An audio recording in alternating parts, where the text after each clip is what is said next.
Government के rule के बारे में तो आज के टाइम में सभी को पता है। हम इंडिया में रह रहे हैं और वहाँ भी ये गवर्नमेंट ही रूल कर रही है। बट अगर हम वन पीस एनिमे की गवर्नमेंट की बात करें तो वो रियल गवर्नमेंट से थोड़ी अलग है। भले ही उनके अपर मोटिव थोड़े सेम हो, मगर वर्ल्ड गवर्नमेंट का फंक्शन और उसके रियल मोटिव हमारे गवर्नमेंट से बिल्कुल ही अलग है। जैसा कि आप थंबनेल और वीडियो का टाइटल देख के समझ ही गए होंगे कि आज हम वर्ल्ड गवर्नमेंट की बात करने वाले हैं जो कि वन पीस के वर्ल्ड में एग्जिस्ट करते हैं। सो बिना टाइम वेस्ट किए जेंटली भाई अब इंट्रो लगा दो।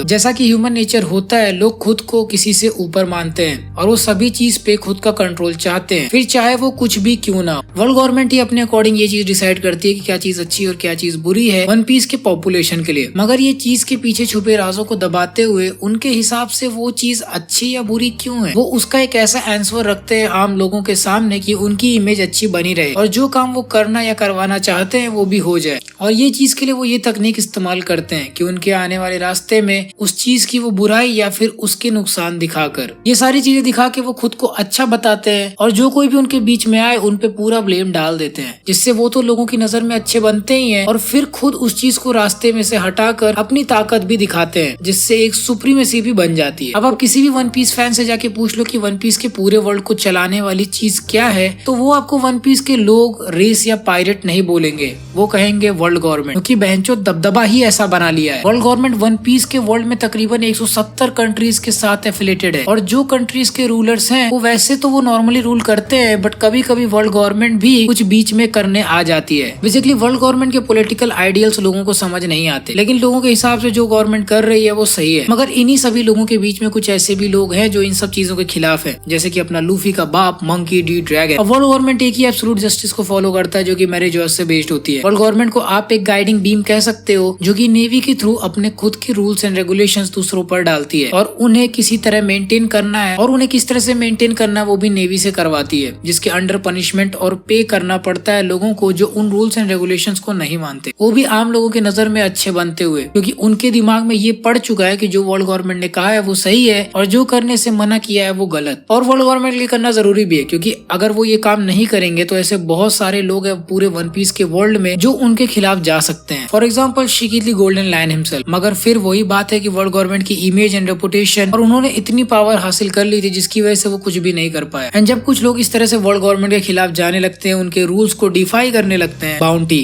कोई छोटा मोटा शब्द नहीं है। वन पीस के वर्ल्ड में यही शब्द डिसाइड करता है कि कौन सा पायरेट या कौन सा पायरेट ग्रुप ज्यादा पावरफुल है। काफी सारे लोग बाउंटी के टर्म्स में पायरेट्स को रैंक नहीं करना चाहते। हाँ, बात तो सही है क्योंकि बगी को देख के ऐसा ही लगता है, बट वहीं अगर आप टॉप स्ट्रॉन्गेस्ट पायरेट्स को देखो तो उन सभी की bounties one of the highest bounties है। जैसे कि व्हाइट बियर्ड और रॉजर तो अपने में लेजेंडरी थे ही, और अब currently Blackbeard, Luffy, Kid, Law, Mihawk, Dragon और शैंक्स, ये सभी के सभी लोग मिलके वन पीस के वर्ल्ड में गर्दा मचाए हुए हैं। तो आखिर इन लोगों को रोकेंगे कैसे? इसके लिए वर्ल्ड गवर्नमेंट की अपनी डिविजन्स हैं। तो अब आते हैं इसके वर्क फ्लो पे और कौन कहाँ स्टैंड करता है। तो इसके लिए आपको ये समझना पड़ेगा कि आखिर वर्ल्ड गवर्नमेंट का फ्लो कैसे काम करता है और कौन कहाँ स्टैंड करता है। तो यहाँ पर टॉप की अथॉरिटी रखता है इमू सामा। इमू सामा वो बंदा है जिसके कहने पे वर्ल्ड गवर्नमेंट नाचती है। सभी को ऐसा लगता था कि वो जो थ्रोन है वो एम्प्टी है, बट इस पे एक ऐसा बंदा बैठता है जो कि पूरे के पूरे वर्ल्ड गवर्नमेंट को कंट्रोल करता है। ऑल्दो ईमू की एग्जिस्टेंस के बारे में किसी को नहीं पता, बट अभी रिसेंट के चैप्टर में हमने देखा था कि ईमू कितना पावरफुल है। उसने लिटरली लुलुशिया किंगडम के पूरे आइलैंड को खत्म कर दिया, वो भी एक ऐसे मिस्टीरियस वेपन से जिसके बारे में कोई नहीं जानता। अब ये उसका कोई डेविल फ्रूट एबिलिटी था या फिर कोई वेपन था, ये चीज अभी कंफर्म नहीं है। वैसे अगर ईमूस नाम की बात करें तो ये नाम एक्चुअली में नॉर्स माइथोलॉजी में भी देखने को मिलता है, जो कि एक बड़े से जायंट का नाम हुआ करता था। इसके अलावा ईमू का जो पोजीशन है वो है रूलर ऑफ द वर्ल्ड, जो कि रॉक्स डी ज़ीबैक को भी बनना था। और अगर आपको ध्यान हो तो रॉक डी ज़ीबैक गॉड वैली के साथ ही गायब हो गया। हमें ये तो नहीं पता कि ज़ीबैक जिंदा है या नहीं, बट गॉड वैली जिस तरह से गायब हुआ था बिल्कुल उसी तरह से भी रिसेंटली लुलुशिया किंगडम भी गायब हुआ था। सो इन दोनों इवेंट्स के पीछे जरूर ईमू का हाथ हो सकता है। इसके बाद ईमू की विश को जो लोग आगे पहुंचाते हैं वो है 5 एल्डर्स। अब ईमू खुद तो बाहर नहीं आ सकता सब कुछ करने के लिए, तो इसीलिए ये 5 एल्डर्स एक्चुअली में वर्ल्ड गवर्नमेंट होने का काम करते हैं, यानी कि वर्ल्ड गवर्नमेंट को मैनेज करने का काम करते हैं और ये पांचों के पांचों मिलके ईमू के सारे ऑर्डर्स को कैरी आउट करते हैं। आपको लगता होगा कि 5 एल्डर्स के पास कितनी पावर होगी, ये 5 बुड्ढे मिलके क्या ही कर लेंगे, बट एक्चुअली में इनके पास बहुत ही ज्यादा अथॉरिटी और पावर है। इनके पास कंप्लीट कंट्रोल है Marine, Cipher Pol and even 7 warlords of the sea का। Although 7 warlords of the sea अब खत्म हो गए, बट जब तक वो थे तब तक इनके पास ही उनकी कंप्लीट अथॉरिटी थी। इसके अलावा ये 5 एल्डर्स वर्ल्ड गवर्नमेंट की इमेज बचाने के लिए किसी भी हद तक जा सकते हैं। उनके पास पूरा का पूरा कंट्रोल होता है कि आखिर न्यूज़पेपर में क्या पब्लिश होगा, और इस चीज का अंदाजा पैसे ही लगा लो कि हीटो इटोनोमी मॉडल निका का नाम उन्होंने चेंज करके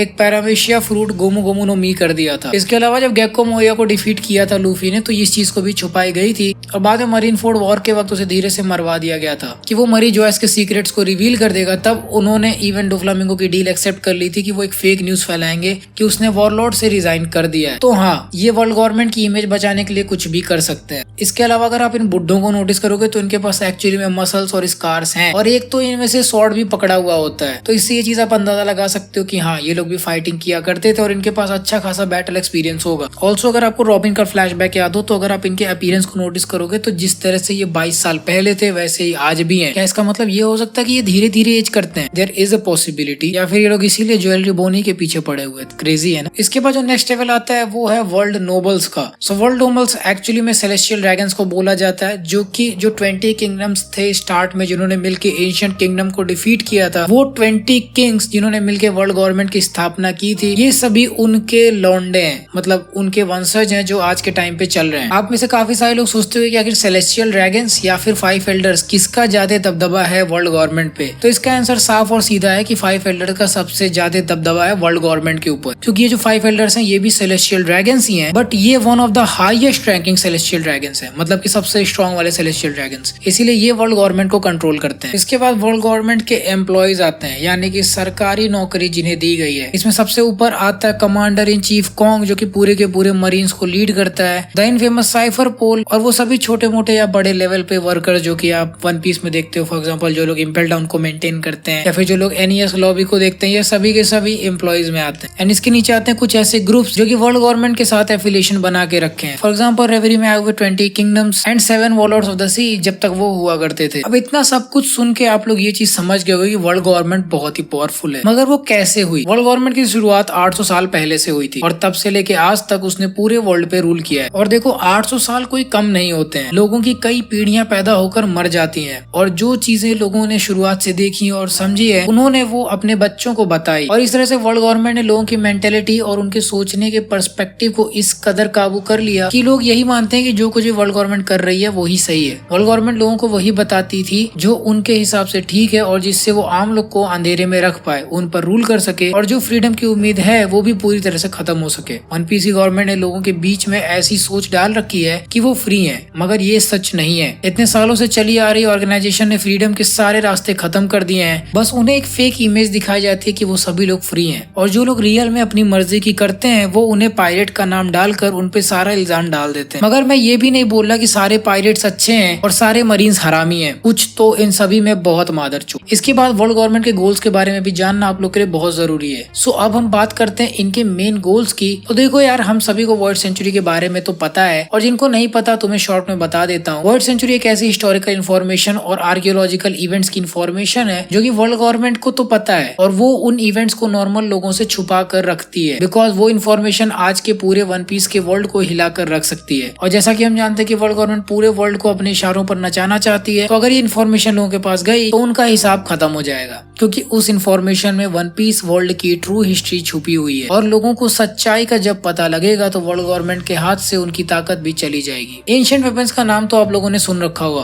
वर्ल्ड सेंचुरी का एक बहुत इंपॉर्टेंट पार्ट एंशिएंट वेपन्स को भी जाता है, जो कि टोटल 3 है। प्लूटोन की बात करें तो ये एक शिप है जो कि वर्ल्ड सेंचुरी के टाइम पर वाटर 7 पर बनाई गई थी, बट उसके सेफ्टी के लिए उसका ब्लूप्रिंट भी बना लिया गया था, क्योंकि अगर ये शिप किसी के गलत हाथों में पड़ भी जाए तो लोग इसके ब्लूप्रिंट देख के एक नया शिप भी बना सके। मगर किस्मत से ये शिप समय के साथ गायब हो गई थी, और जो उसका ब्लूप्रिंट था वो जनरेशन में पास होता गया जब तक फ्रांकी ने उसे अपने हाथों से जला नहीं दिया। वैसे अगर पोसाइडन की बात करें तो पोसाइडन एक एक्चुअल वेपन नहीं है, वो एक लिविंग मरमेड है जिसके पास सी किंग्स के बात करने की और उन्हें कंट्रोल करने की पावर। अब जरा अपना छोटा सा दिमाग लगाओ कि वन पीस के वर्ल्ड के सी में कितने सी किंग्स होंगे और उनका साइज क्या होगा। जरा सोचो, अगर किसी एक जगह पर हजारों की तादाद पे सी किंग्स वहाँ पर ऊपर हमला कर दें तो उसका क्या हाल होगा। आखिर शैंक्स का हाथ उड़ाने वाला भी एक सी किंग ही था। हाँ मैं मानता हूँ वो उसे डिफीट कर सकता था, बट स्टिल डैमेज तो शैंक्स को ही हुआ ना। अब कोई शैंक्स फैन ट्रिगर मत हो जाना, बट अगर शैंक्स ही डैमेज हो गया तो आप इमेजिन करो कि पोसाइडन कितना पावरफुल हो सकती है। पोसाइडन कुछ सेंचुरी के बीच में पैदा होने वाली मरमेड है, और अभी जो करंट मरमेड है जिसके पास ये ताकत है वो शिराहोशी है। इस रोने वाली मरमेड के पास भयंकर पावर्स है। इसके अलावा जो हमारा थर्ड एंशिएंट वेपन है जिसका नाम यूरेनस है, उसके बारे में कोई भी इंफॉर्मेशन नहीं मिली है throughout the one piece. इसकी पूरी की पूरी हिस्ट्री और स्पेसिफिकेशन सब कुछ अननोन है। अब आपको क्या लगता है मैंने आपको ये सारी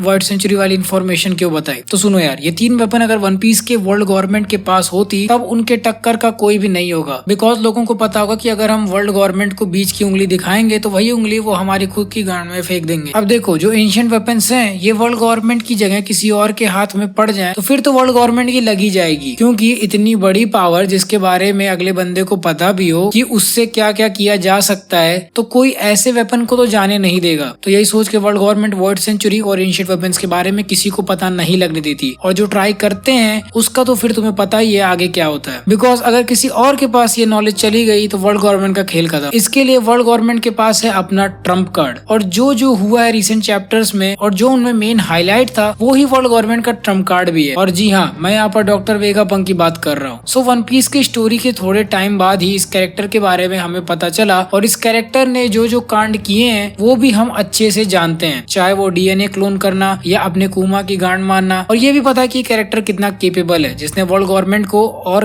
कई गुना ज्यादा ताकतवर कर दिया है। जो नॉलेज इसके पास है उसका कई सारा पार्ट उन बुक्स को भी जाता है जो रॉबिन के हिसाब से खत्म हो गई, मगर हाल ही के चैप्टर्स में बताया कि वो बुक्स बिल्कुल ठीक ठाक हैं। देखो let me tell you one thing, सिर्फ नॉलेज होने से कुछ नहीं होता, समझ रहे हो ना। जब तक तुम्हें ये ना पता हो कि तुम उस नॉलेज को किस तरह से इस्तेमाल करोगे तब तक वो नॉलेज बेकार है। मगर वेगापंक के मामले में क्या हुआ ये सब कुछ हमसे छुपा नहीं है। इस बंदे ने पूरी वर्ल्ड गवर्नमेंट की पावर लेवल को बदल के रख दिया। इवन कुछ चैप्टर पहले हमने जो बच्ची देखी थी जिसने पूरे आइलैंड को आधा काट दिया था, अब तुम खुद सोचो वो किस लेवल का था। सोचना भी क्या है, तुम्हें ये बात तो पहले से ही पता है कि वो मिहोक का एक सस्ता वर्जन था जिसके पास वही सेम पावर्स थी जो कि शायद उसके डीएनए से बनाई गई थी। तुम देख रहे हो एक बंदा जो किसी के डीएनए से ऐसी पावर्स क्रिएट कर सकता है जो उसकी ओरिजिनल होल्डर तक को राइवल कर सकती है। वेगापंक वर्ल्ड गवर्नमेंट के लिए एक ऐसा एसेट है जो बहुत ही ज्यादा इंपॉर्टेंट रोल प्ले करता है वर्ल्ड गवर्नमेंट की पावर चेन में। इवन कुछ टॉप टियर मरीन्स भी नहीं टिक सकते उसके क्लोन्स के आगे। वेगापंक की हिस्ट्री ही उसे सबसे अलग बनाती है। देखो अब मैं ये नहीं कह रहा कि वेगापंक कोई अच्छा बंदा है, वो बहुत ही मादरचोद किस्म का इंसान है। उसके लिंक्स ड्रैगन से भी थे और इवन ड्रैगन भी उसकी पोटेंशियल को जानता था, तभी उसने उसे अपने साथ ज्वाइन करने को इनवाइट किया था। मगर ड्रैगन की रेपुटेशन देख के वेगापंक ने उसे मना कर दिया और उसने वर्ल्ड गवर्नमेंट के साथ हाथ मिला लिया, क्योंकि उसे वहाँ से प्रॉपर रिसोर्स और पैसा मिलता अपने एक्सपेरिमेंट्स के लिए। अब बस पैसे और रिसोर्सेज के लिए उसने वर्ल्ड गवर्नमेंट का साथ दिया, कि जानते हुए भी कि वर्ल्ड गवर्नमेंट कितने हरामी लोग थे। सो गाइस ये थी मेरी video on explanation of world government. I hope आपको मेरी ये वाली वीडियो पसंद आई होगी। अगर वीडियो अच्छी लगी तो प्लीज वीडियो को लाइक करो। एज ऑलवेज आप मुझे इंस्टाग्राम एंड डिस्कॉर्ड पे ज्वाइन कर सकते हो, जहाँ पर आप मुझसे इंटरेक्ट और बात कर सकते हो। आजकल थोड़ा सा टाइम बिजी चल रहा है तो मैं थोड़ा इंस्टाग्राम पे ऑनलाइन नहीं आ पा रहा हूँ। चैनल को सब्सक्राइब करो, मेक श्योर कि आप बेल आइकन को भी दबा दो, एंड मैं आपसे मिलूंगा अगले वीडियो में। So until the next video.